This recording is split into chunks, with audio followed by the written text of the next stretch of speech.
Fala galera do canal, sejam bem-vindos aqui para mais uma aula. Nessa aula de hoje nós vamos falar sobre estatística.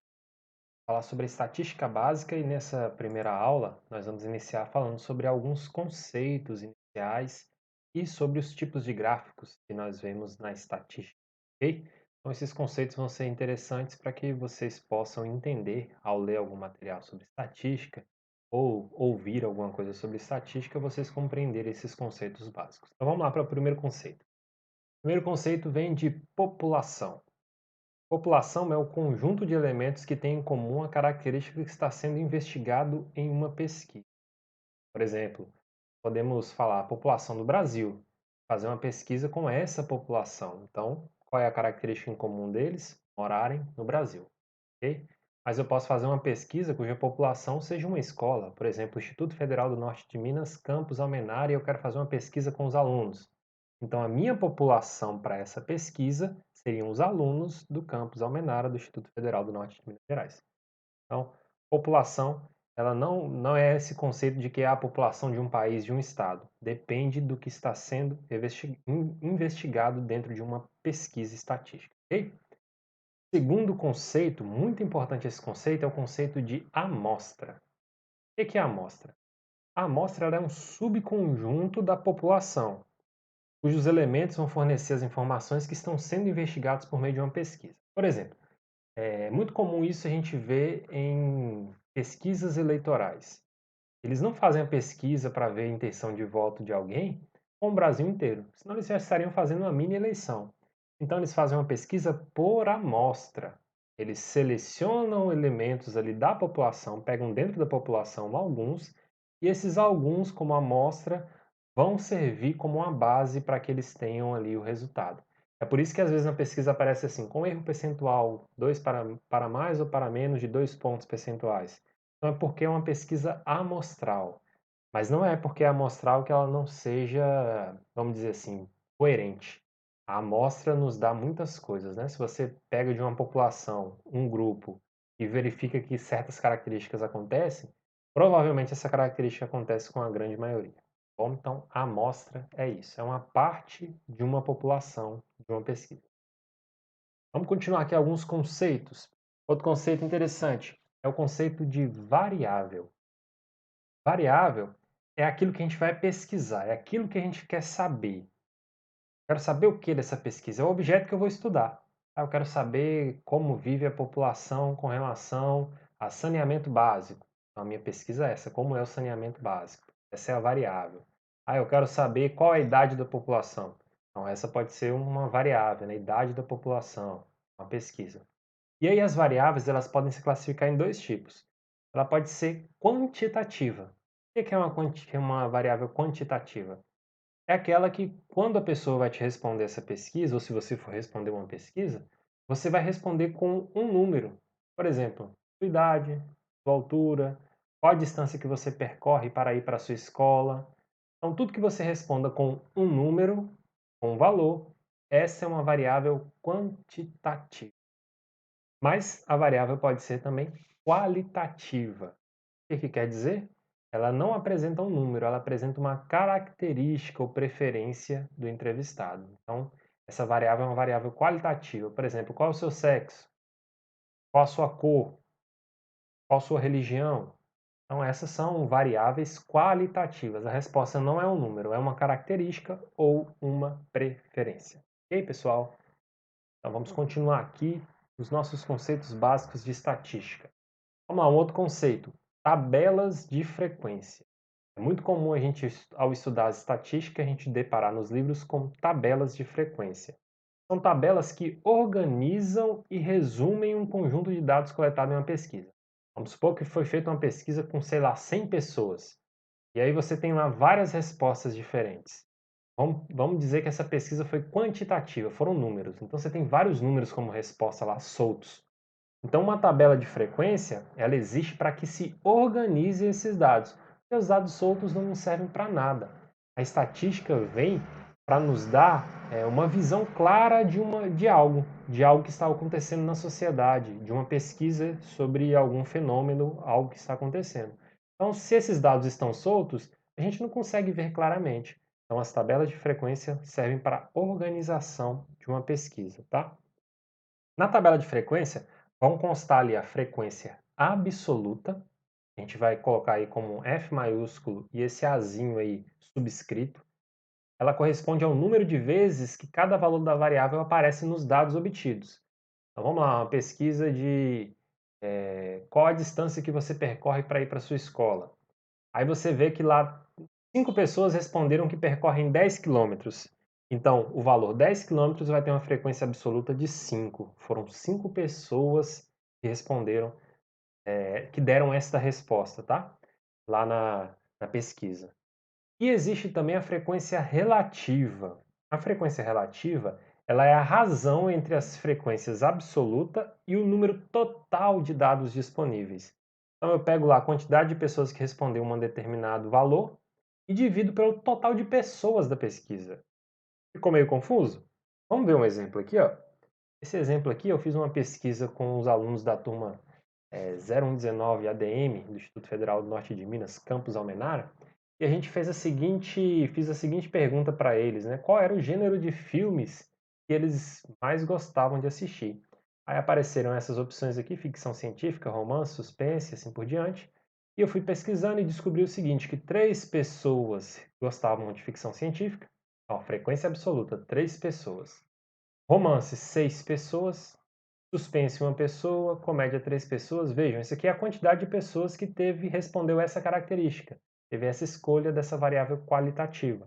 Então, essa é a frequência absoluta de cada uma deles. Totalizando 26. A pesquisa foi feita com 26 alunos no momento. Beleza, essa é a frequência absoluta, fica nessa primeira coluna aqui do gráfico. Na segunda coluna eu coloquei o FR, a frequência relativa. A palavra já diz tudo, né? Relativo a alguma coisa. Relativo ao quê? Ao total. Então, se 3 pessoas responderam que gostam de ficção científica, isso é 3 de 26, ou seja, 3 dividido por 26. Fazendo essa divisão, eu chego em 0,11. 6 pessoas responderam suspense. Qual é a frequência relativa a romance? Então, relativo é 6 pelo total, 26. 6 dividido por 26, 0,23. E assim por diante, faz com cada uma divisão dessa frequência absoluta pelo total. E a gente encontra as frequências relativas dadas por números decimais, ok? Então, esse número decimal aqui é a frequência relativa. E podemos ainda colocar a porcentagem aqui nessa tabela de frequência.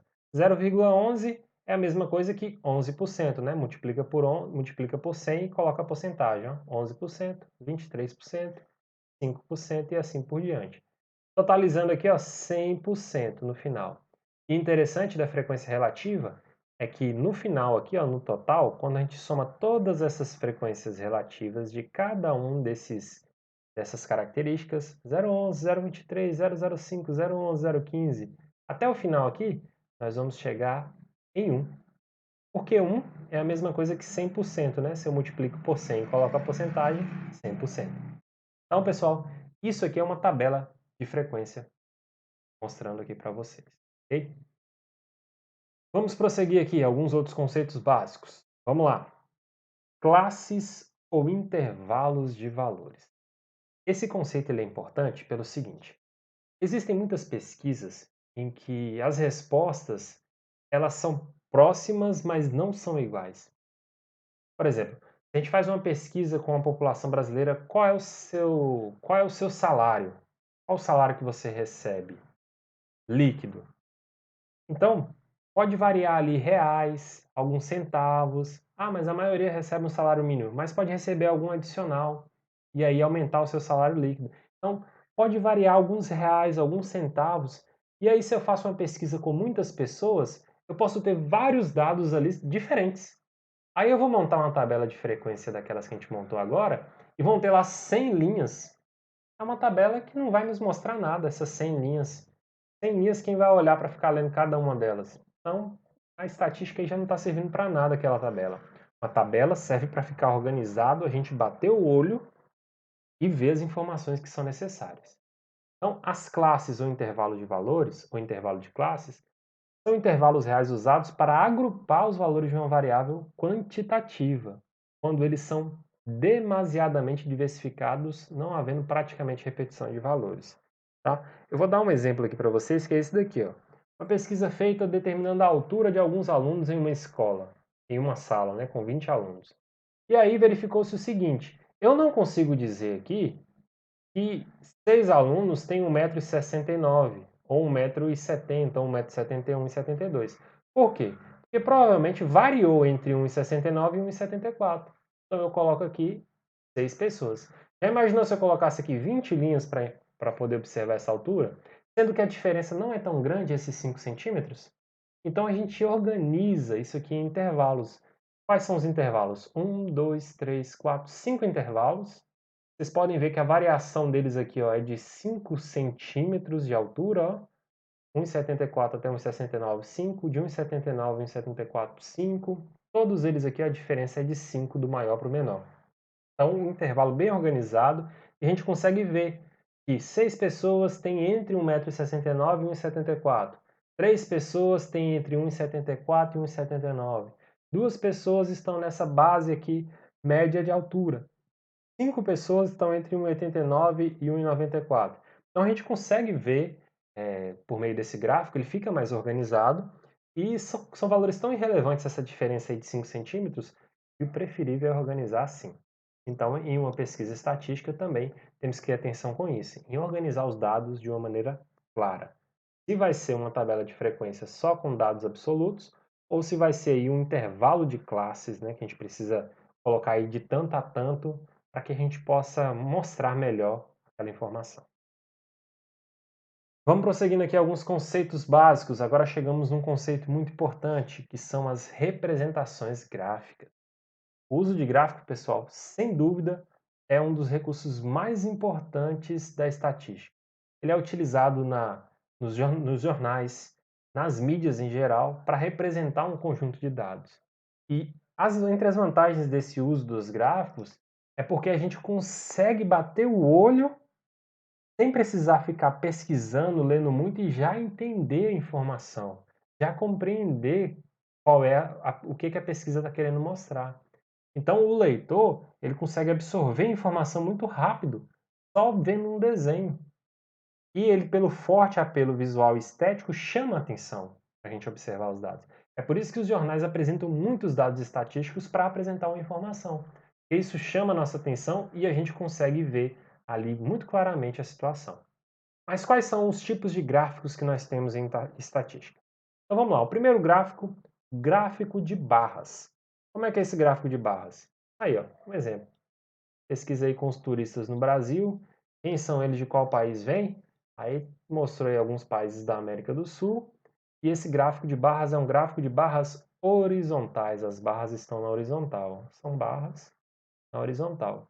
E aí a gente consegue ver que os colombianos são os maiores turistas no Brasil, de acordo com essa pesquisa aqui, que eu nem sei se é verdadeira, só coloquei aqui para mostrar para vocês, tá?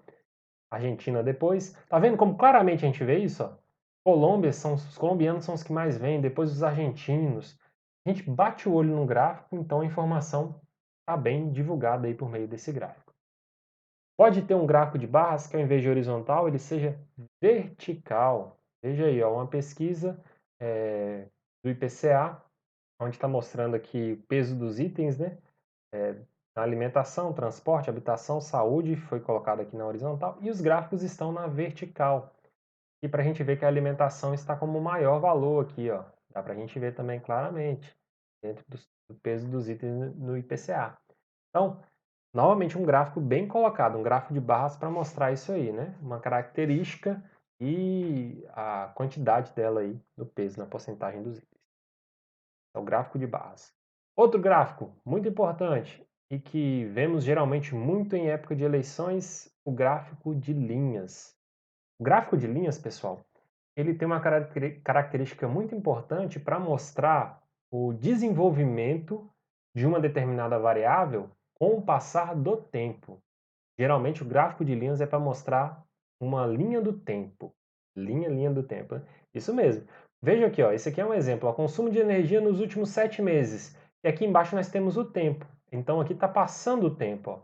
Mês de março, 80. Aí caiu para 40 em abril. Subiu para 80 em maio. Subiu para 110 em junho e assim por diante.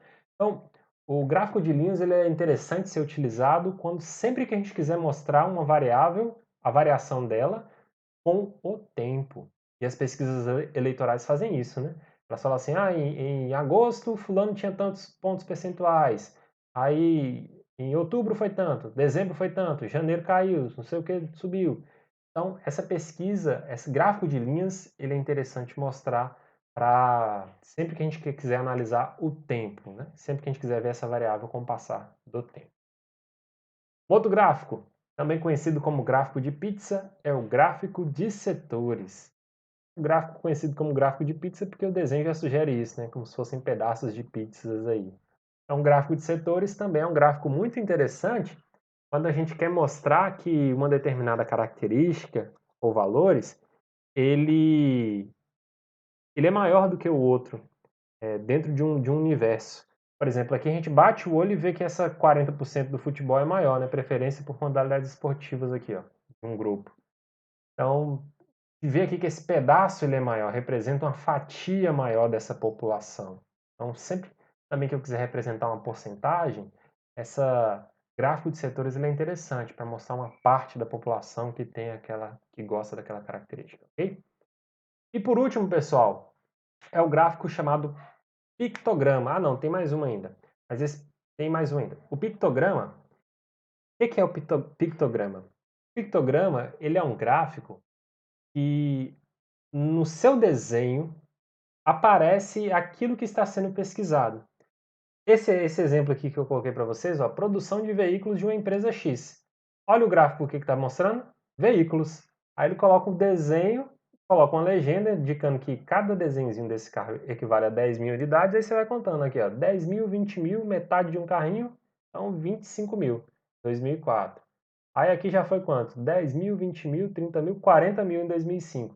Então, o pictograma ele é um desenho que, quando você está fazendo uma pesquisa, você coloca o desenho daquilo para representar. Pesquisa se fosse sobre avião, colocaria o desenho de um avião ali, e assim por diante. Tá? Esse aqui é o pictograma. E por último, para vocês, o histograma. O histograma ele é o tipo de gráfico que a gente utiliza em dados agrupados. Lembra que a gente viu lá aquele intervalo de classes que tinha os dados agrupados, de tanto até tanto? Então, o histograma ele é feito para isso, para dados agrupados, somente para isso. Não confunda o histograma com o gráfico de barras verticais. Não confunda. O gráfico de barras verticais, um retângulo não encosta no outro. Eles ficam separados, são barras separadas. No histograma, tem essa cola aqui, ó. Veja que essa classe 1,48 até 1,54 para aqui. A outra classe começa no 1,54, no 154. Então, ela tem que ficar em cima, um junto do outro. Então, é um retângulo colado no outro, tá vendo? Porque aonde termina uma classe, começa a outra. Então, o histograma, ele é o gráfico para representar o intervalo de classes, tá? Dados agrupados. Aí eu faço um histograma porque aonde termina uma medida, começa a outra. E eu faço um retângulo colado no outro. Beleza? Então, pessoal, nesse primeiro vídeo de estatística, queríamos falar sobre isso, tá? Sobre alguns conceitos básicos e sobre os gráficos. No próximo vídeo, a gente já vai ver algumas contas que nós vamos falar sobre as medidas de tendência central ou medida de centralidade. Até lá, espero vocês!